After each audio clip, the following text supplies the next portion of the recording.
Good afternoon, everyone. Welcome to another edition of the GolfMonger Show. I'm your host, Brian Steffen. I am the GolfMonger. You can hit me up on Twitter at GolfMonger all day, every day. Lots going on in the world of golf today. Adam Scott coming off a big win at the Honda, where we need to talk about that because I didn't think he may ever win with a short putter. Matt Kuchar in the news twice this week, not for golf. Jason Day goes to an interesting place for some advice. And this may be the last event at the Blue Monster for the PGA Tour this week. So lots going on this week. Want to say good afternoon to the man behind the glass, the boss, Jeff Gilder, for pushing the buttons to get me on the air today. How you doing, buddy? Good, man. Hope you're doing good today. I am. As we discussed before to come on the air, we're like a couple of one-legged men in ass-kicking contests. That's what it's been. I think I'm losing. I like it. But it's fun. Hey, yeah. Busy's good. Yep. Busy's good. You know what they say about idle hands. So, first off, real quick, let's look back. Adam Scott last week gets the big win at the Honda Classic, his first since 2014, and surprising a bit to me that he's won already with the short putter, simply because he's not a good putter. He's not only won with it, but he's increased his standings in with this short putter. I mean, I forget what it was. He was in. With the long putter, he was down at the bottom. With the short putter, he's now at the top. Well, let me ask you this. So why did he go to a long putter in the first place? Because he's got an empty space between his ears that he couldn't figure out how to fill it up with. Right. Generally speaking, you go to a long putter because you can't putt. Yep. Okay. It'll stand to reason if he can keep this kind of this putting prowess up, or was it just a good week, or is he just off to a decent start? What's different now? I mean, why couldn't he putt before? That he had to go to the long putter. And now why can he putt now that he's been forced to by the rule changes? Because he wasn't making the change without the forced rule. Right. So it's not like, I'm not putting good with the long putter. Maybe I need to go back to the short putter, and it's something he's been working on. He's only making this change because the USGA came out and said as of January 1 this year, no more anchored stroke.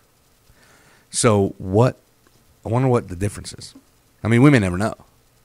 But it's just interesting because I, for one, many times have said, hang on to that green jacket tight because you're never going to win a major again because you couldn't putt before. You're not going to be able to putt now. Yeah. And like you said, his stats have actually gone up. Yeah. So I'm not sold yet that he's now magically become a good putter.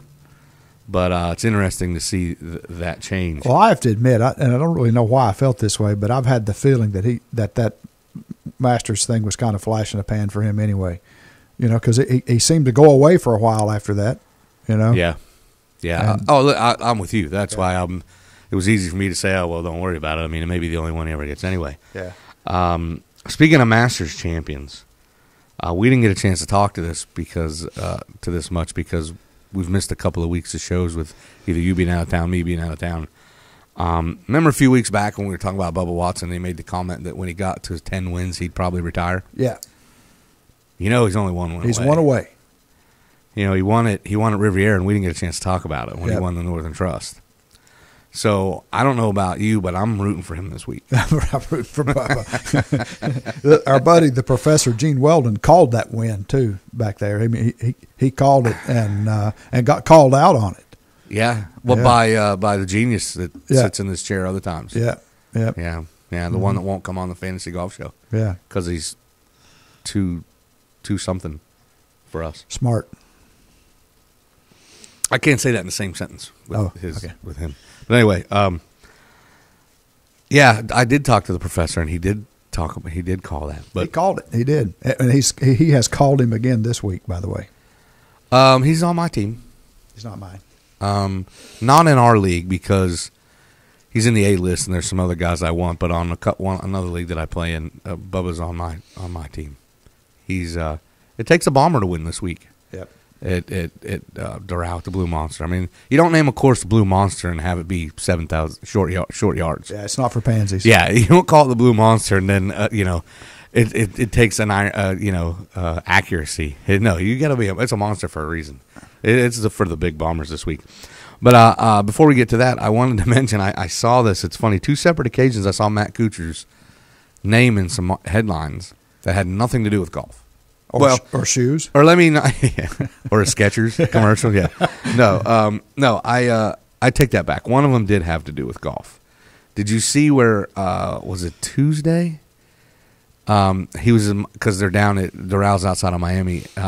He was at the Miami Heat game and he was chipping from mid-court with some golf balls. I'm sure they weren't real, but some kind of golf ball for a charity, and he banked one in, and he won like $47,000 for this charity or something like that. Kuchar did on the that's cool at like halftime of Miami Heat game in the NBA. Excuse me, $10,000 for the Ronald McDonald House. Here it is. I was pulling the article up. I don't know why I thought it was such a higher dollar amount, but yeah, he had so many seconds to chip a ball in, and it took him like 3 or 4 tries, and he was chipping from center court, and he just banked one in. My question is, did he call it?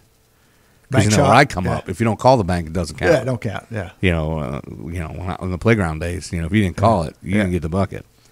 But and then also, there's an article on PGAtour.com about how at the clubhouse there at Trump National Rallies, all about his prowess in ping pong. I've heard he is quite the ping ponger. Well, apparently in the Ryder Cup, it's all about him and Mickelson. That's like death match, every 2 years. I just thought it was funny. It's nothing important, but I think it's funny that Cooch, who we haven't really talked about because he hasn't played much lately. I mean, he's been playing well when he did, but 2 articles, basically almost 2 back-to-back things you read about him has nothing to do with golf. And he's not normally that guy. Yeah. He's not normally out there in the spotlight doing different things or whatever. And, now he's got this nice little smooth chip shot in for $10,000 for a charity at the Heat game and fighting off ping pong balls in the clubhouse.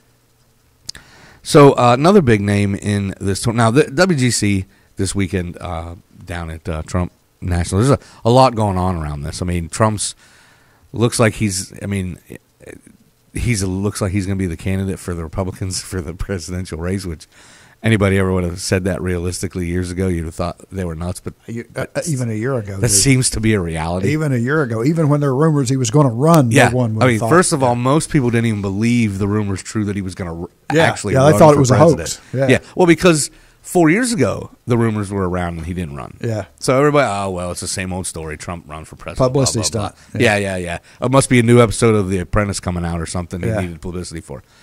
And now it looks like he's going to be the Republican candidate. Yeah. So obviously, playing at Trump National, Doral, lots of questions through the media, asking a lot of the players their thoughts on Mr. Trump. Right. And most of the players are just smartly. Well, they'll avoid that. Smartly avoiding it like the plague. Yeah. But the best is McIlroy's response was, "I'm not American." Why are you asking me? Yeah. Basically saying, why the hell are you asking me? Yeah. I don't get to vote. I'm not American.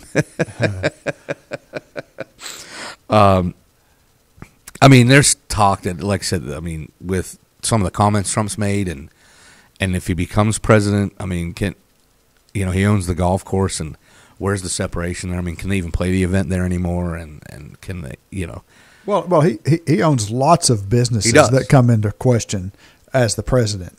Well, I was having this discussion with my kids and how we turn this into a political comment because we're playing at his course. He can't own anything as president. I don't think. Yeah, I don't know about that. Because I think that goes all the way back to Jimmy Carter. He had to sell off his peanut farms to his brother when he became Did he really? president. Yeah. Anyway, but it's funny that the topic is politics down at the WGC when you've got probably the strongest field, well, definitely the strongest field of the year. It's the top 50 golfers, and not that all of them are officially there, but most of them are. And you got, how about today and tomorrow? You've got 1, 2, and 3 paired together. You've got McIlroy, Spieth, Day, and McIlroy in that order, 1, 2, and 3 paired together. And all everybody wants to talk about is Trump's presidential candidacy. That's just crazy how it takes over the world. But Jason Day, during his press conference yesterday, said that he had solicited some advice about mental toughness. I don't know if you saw that yesterday or not, or read the article. And he reached out to Tiger Woods. And depending on how you look at it, and I guess I look at it a different way, it takes a lot of mental toughness to win for as long as he did. And to play at that kind of level, along with your ability and whatnot. But we've had many, many conversations about how he didn't face any adversity in winning. Like, he didn't come from behind to win. He didn't have the lead, lose the lead, get the lead back again very often to win. He was a phenomenal front runner. He was just better than everybody. He didn't have distractions off the golf course when he was winning. Yeah. Young single guy, all he did was golf. Yep. And he was dominating the world. So I find it curious that even that one article said that the best place to go to for advice on mental toughness that Jason Day could possibly go to was Tiger Woods. When we've all seen the second that his world started to spiral, personal life, his golf game went to the toilet. Yeah. So I guess I just look at it from a different aspect. And anybody thinks that Tiger is mentally tough, step up to the mic, and I'll argue that all day long, that he's not. Yeah, he had a lot of help when all that was happening. When all was going well, his dad was there. Yeah. And listen, when you're winning all the time, how hard is it?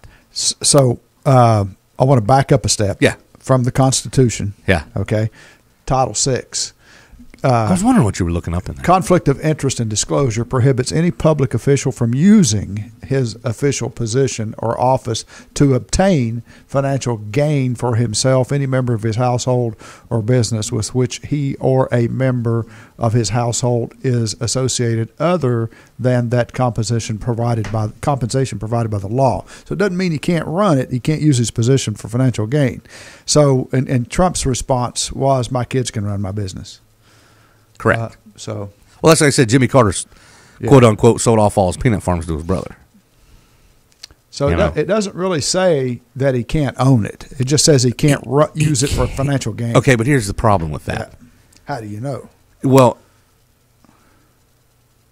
I mean, did Dick Cheney benefit from the Gulf War? If I'm the best, he damn right he did. Wouldn't people around the world want to play golf courses that the President of the United States owns? Yeah. So indirectly, you would benefit.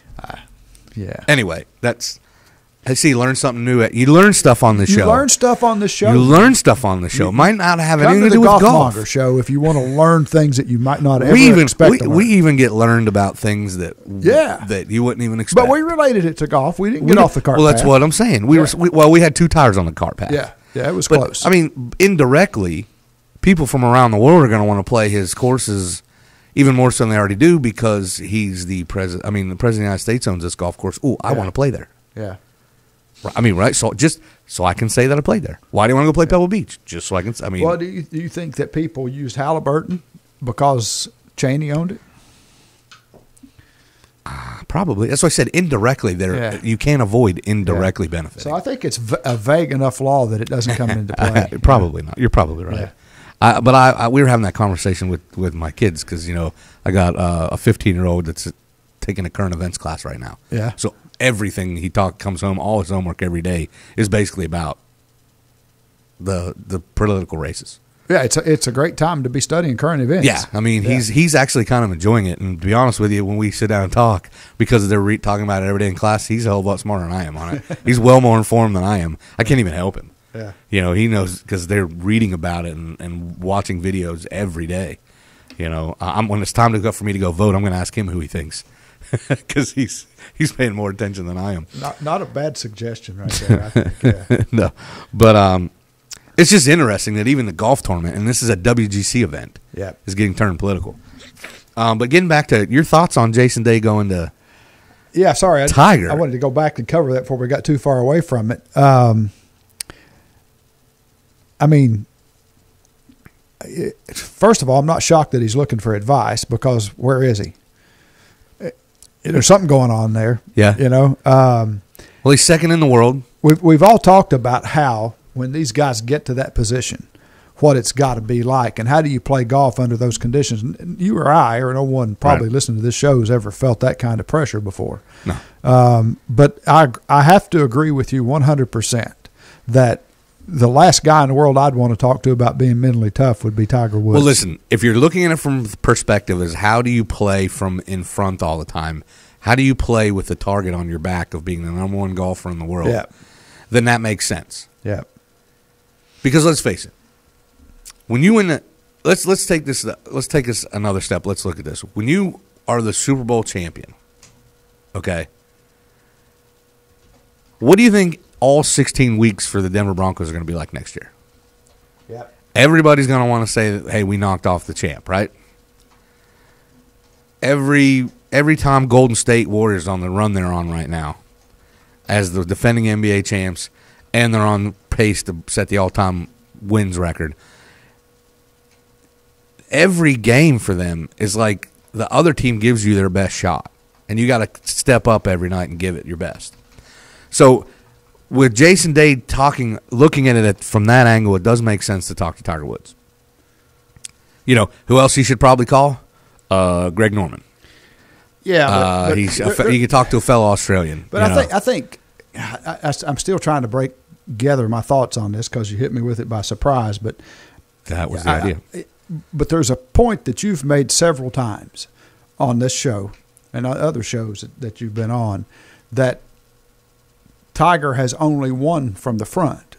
He doesn't win from behind, which shows a lack of mental toughness. A different type of mental toughness. Yeah. Like people, like I said, from the view I look at it, it's and from being a former athlete myself and playing sports, team sports and individual, in my opinion, it was always easier to play when you're ahead than it is when you're behind. Always. Yep. So that being said, and if you're going to take that theory, 95% of Tiger's wins, he was ahead. So it's easier to win that way than it is when you're behind and you catch up at the end. So I question the toughness in there. And then when life got tough off the course, he crumbled on the course.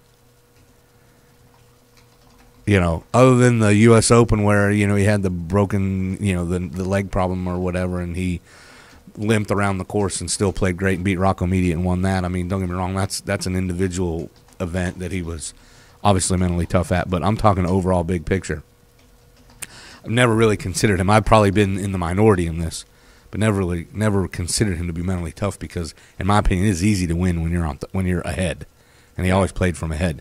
But again, if you're taking it from the perspective as how do you prepare yourself to have the target on your back as the number one, as the top golfer in the world, then that is a good place to go. I just wanted to touch on that a little bit before we got into the tournament itself. But you know, I'm still processing. You know, but it says a lot about Jason Day and his ability to organize his thoughts and prepare to be the number one golfer in the world. Oh, he even in his interview he said I was number one, but I wasn't for very long. He goes, I worked my way up. My goal was to be number one, and I reached that goal. The problem is I didn't stay there very long because Jordan quickly took it back. He goes, my goal is to get to number one and then hang on to it for a length of time like Rory had it. Like, you know, he named a few other names. You know, guys that held on to the number one position for a while. David Duval. You know, he goes, maybe even the lengths of like Norman and Tiger. You know, he even mentioned that. And that's when he said, well, and he had gone and solicited some advice from Tiger. So I like where his head's at. I like that where his thought is that he's not going to jockey back. He doesn't want to jockey back and forth between number one golfer in the world, between him, Spieth, McIlroy. I don't know if you want to throw in Fowler or Bubba Watson or whoever else you want to throw in there. He wants like his plan is to get back to number one and hang on to it for a while. So I like where he's at mentally in that aspect. And listen, I like his golf game too. I mean, he hasn't done much so far this year, but in my opinion, no big deal. That's okay. I mean, his time to shine is coming. Speaking of time to shine. How popular do you think you need to be to make sure that everybody in the event knows how to spell your name? I mean, do you think if you're a former world number one, current number 3 ranked golfer in the world, people would know how to spell your name? You'd think so, yeah. You know, at Doral, they don't know how to spell McElroy. Are you serious? His caddy's bib is misspelled today. Are you serious? It was either today or yesterday, practice round. When was it? They missed it. They put, oh gosh, what was it? It was 2 C's or two L's. Huh. I think it was. I didn't see it, but how funny is that? Rory McIlroy. You know, if you get a guy who's, you know, first timer on tour, you know, that can't, you know, that nobody even knows who you are and won't even notice that the name's spelled wrong, or a great big long Polish name, you know, with all the vowels and you know, or like Krzyzewski, or yeah, you know, if you spell that wrong, or the Germans Roethlisberger, or yeah, if you miss a letter there, that's understandable, but McIlroy, yeah, I mean, come on, but yeah, his caddy's bib has a misspelling. And by the way, hey, I got a question. I got an answer. When Donald Trump, if Donald Trump becomes president, can we still call him the Donald? Is it rude I don't know. to call him the Donald? Yeah, President the Donald? President the Donald, Mr. the Donald. Mr. the Donald. Because it's Mr. President. Yeah, huh? Never thought about that. Just did. I was writing the snippet here for your. I mean, was it okay to sure. call when they called? Would they still call Clinton Slick Willie when he was president? I think he got the name Slick. He got Willie. that while he was in. That's different. So. Yeah. Oh yeah, and I'm not sure they were talking about Bill. Yeah. Bill, name Bill either. Okay, yeah, my bad. Yeah. Back on the cart path. Okay. I don't know. Would he be would they introduce him as the Donald? And ladies and gentlemen, President the next President of the United States, the Donald. I mean, I don't know. That's a great question. Yeah. We'll have to. We'll do a little homework I on may that. write an article about that or something. That's Can you? I don't know. Is it? I mean, listen. As president, if that's the worst thing he gets called, I mean, he's doing good. Yeah. Right? That's too funny. By the way, through 10 holes, McElroy's 3 under. Speaking of McElroy, or you know, whatever that kid's name is. So, who do you like this week? Because you didn't really put your 2 cents in when I filled in for Jeff on Tuesday. I have Fowler starting in the A slot. Okay. And I had him for a while, and then I dropped him this morning. but I got Mickelson on the bench. Wow, I don't have either of those. I have Brooks Koepka in the B division, and Brent Snedeker. That Snedeker guy. Yeah, but I have Justin Rose on the bench and Harris English on the bench for those guys for that. Okay. I was very undecided how to do that. We're 0 for 6 right now. You and me on having the same guys on your team, which good. is rare. That's good. Yeah, that's good because one of us will do good this week. And on the C, I have Mr. Fudge Cookies himself, Shane Lowry. Oh. I almost picked it. And Audubon Lahari on the bench. Okay, this may be a first. No one? We are 0 for 8. 0 for 8? We are different. Well, I got tired of us having aligned our teams. Well, so far this year, aligning our teams and losing. Yeah. So one of us. So it was my goal this week to pick whatever you didn't pick.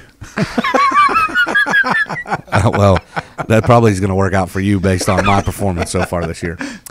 I started DJ today, defending champ. I just like him on that course. I mean, talk about it, got to be long hitter and go. I like him. But there's a guy that needs a psychiatrist too. Oh yeah. Well, and Justin Thomas, he's been playing really well, and he hits the ball a long way for a tall, skinny guy. Yeah.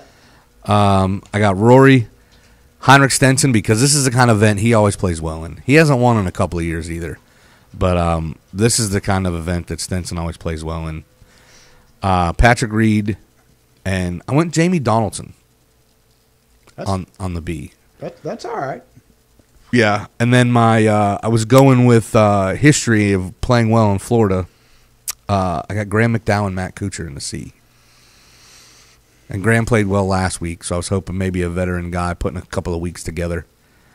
So we'll see where that goes. Plus, I was also thinking outside. Jeff got me thinking on Tuesday. I was thinking outside the box a little bit because I'm in 15th place in our fantasy league. So if I go with chalk picking people, I'm not going to gain any ground. Yeah. You know, I got to hope that I found a couple of diamonds in the rough here, so to speak. You know, not that when it's a WGC event, you're really going far off the out on a limb. All these guys are good. Yeah. How many dark horses are in the... I mean, really? Yeah. I guess technically there are still some because there's so many. I mean, when you get all the top 10 players playing, yeah, you know, obviously those guys have to be the favorites. Yep. I mean, Spieth and Rory and Jason Day and Dustin is a defending champ, and everybody's talking about Adam Scott coming off of last week. I'm not a big fan of going back to back, though. It is so hard to win 2 weeks in a row. It has become, hasn't it? It has become ridiculously hard to win 2 weeks in a row because the talent level so. The last guy to really do that was year before last in the August time frame when it looked like no one would ever win. No one would ever win again, except Rory McIlroy. Right, but yeah. Or well, and what Jason Day last year did 2 out of 3. I think so. He won in Canada, and then he missed the week, and then or did he do back to back? I can't remember. Anyway, it's just hard. Yeah. You know, doesn't mean he won't. We're not picking winners in fantasy. We're picking guys who think can score. Yep. I wasn't even sold with as thick as the field is that he would be that guy, but I also went with the thinking that everybody and their brother is going to jump on that bandwagon in the league and pick him, so I went a different route because, again, I got to make up points. So what did we learn today?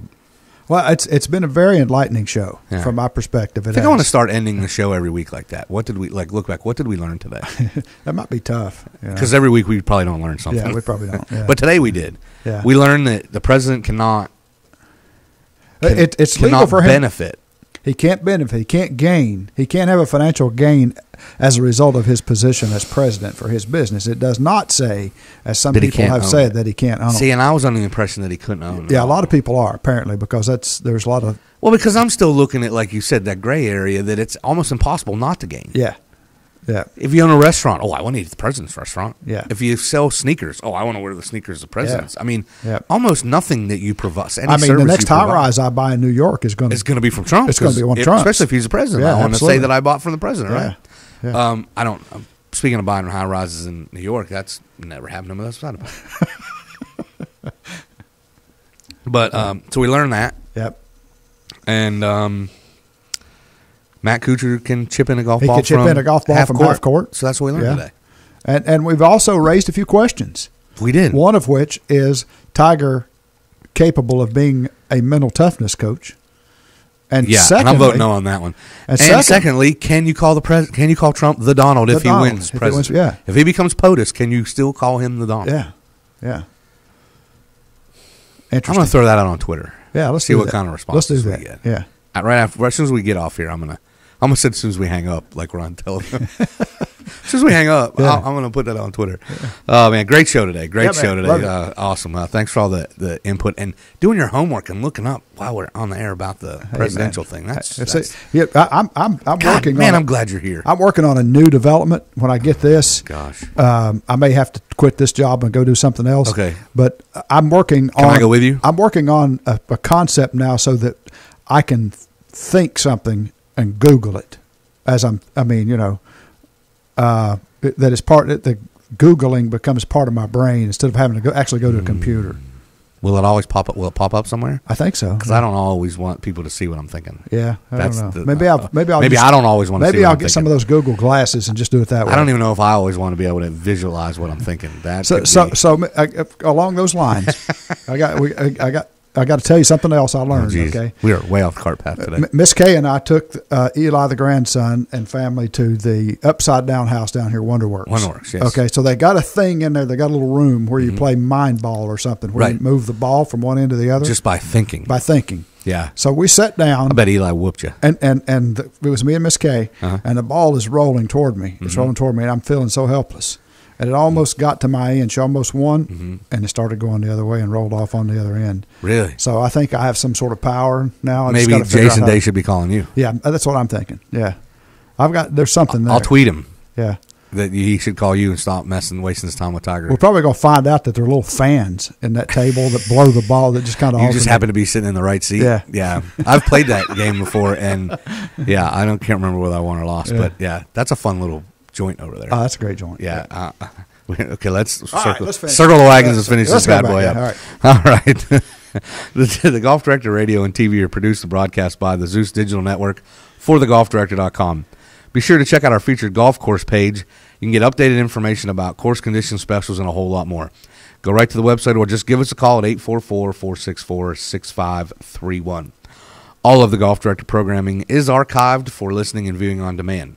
Just click on the TGD Radio and TGD TV tabs in the menu at thegolfdirector.com. You can find us on over 1 billion devices. We're on iTunes, Audio Realm, TuneIn, YouTube, Ustream, Roku, Blueberry, Periscope, and Catch Me. I'm Brian Steffen. I'm your host here at the GolfMonger Show. Thanks to Jeff for pushing the buttons, getting us on the air. Thanks to you guys for tuning in, sticking with us, and going on this wild ride. And don't forget what we learned today, folks. There's more news and information coming up next, and as always, keep it in the short grass.